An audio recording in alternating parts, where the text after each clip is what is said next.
The chair now recognizes himself. Mr. Fong, what happened in the last decade? I mean, in your testimony, you said you drew our attention to a hearing 12 years ago. The Department of Homeland Security, there was a hearing on the Department of Homeland Security had retained a defense contractor to conduct round-the-clock monitoring of social media. And you said there was bipartisan opposition to that. What's happened in the last decade that we do not? Because here's the difference. Here's the big difference. The same agency, the Department of Homeland Security, last year tried to set up a disinformation governance board. Some committee which is going to tell us what we're allowed to say, what we're not allowed to say, and the only side objecting to that was the Republicans. And so I'm like you, I want to know what's happened in the last 12 years. I mean, a lot has changed.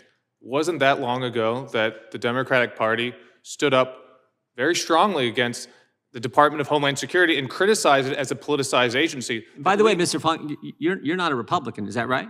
No, I'm an independent. Okay, keep going. But not that long ago, Democrats directly and forcefully criticized the Department of Homeland Security as an agency that run amok, that could interfere in our elections to help Republicans.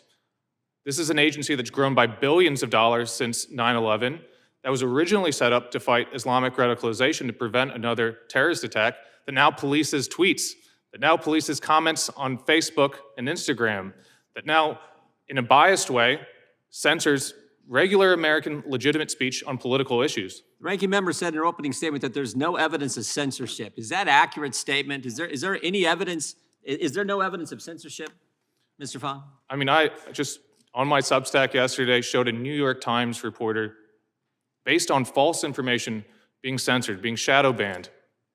Yeah, but I mean, you covered in the Twitter files. Government pressured Twitter to take down certain tweets by American citizens. Facebook got pressure from the White House to do the same. YouTube got pressure from the White House to do the same. They all work together in this project, this election integrity partnership, to do the same. On and on it goes. But they say, oh, we've had 6 hearings on censorship. I kind of think, Mr. Lukianoff, I kind of think the First Amendment's probably worth doing 6 hearings. I would say 60 hearings maybe better, maybe 600. I mean, we're talking about the First Amendment. Yeah. Would you agree? Well, Congresswoman Wasserman Schultz hit the nail on the head that I just kind of wish we could think about this as from a transpartisan point of view. They will immediately get this when it's a Republican administration trying to do the same thing. But we've presented a great deal of evidence that this is actually happening, that it's being encouraged by the government in many cases. The story that came out this morning, the idea of, say, Donald Trump decides to actually try to get a book removed from Amazon. If it was a book that people on my side of the political fence, on the left, liked, we'd freak out, and rightfully so. But at the same time, it seems like there's nothing we can actually do to get our own side of the political fence concerned about the idea of collusion between some of the most powerful people in Silicon Valley and in the country. The censorship mob will come for them too, right? Right now it's focused on, I mean, the Fifth Circuit said this, the court says it's focused primarily on conservatives, primarily on people on the political right. But it will come for the left too. Oh yeah, it already does. It already does. I defend people on the left on campus all the time, and it's very strange to try to get people to be concerned when even people they agree with are losing their jobs. My latest book, Canceling the American Mind, is filled with examples just from the past couple of years of professors on the left losing their job. This is the reason I've invited more Democrats in here, Democrats like you guys or independents like you guys who actually embrace the First Amendment. This is what we spent the entire, as they rightly point out, we spent the entire first year of this Congress primarily in this subcommittee focused on what's happening to the First Amendment. Because I say this all the time. If you can't speak, if you can't talk, you can't practice your faith, you can't share your faith, you can't petition your government, you don't have a free press. I mean, that is the ability to speak is fundamental to how we do things in this great country. And if we lose that, oh my goodness. And you said something earlier that stuck with me. You said, we're losing even the ability to ask questions. Mm-hmm. It's not just statements. You can't even question. You could go back to COVID.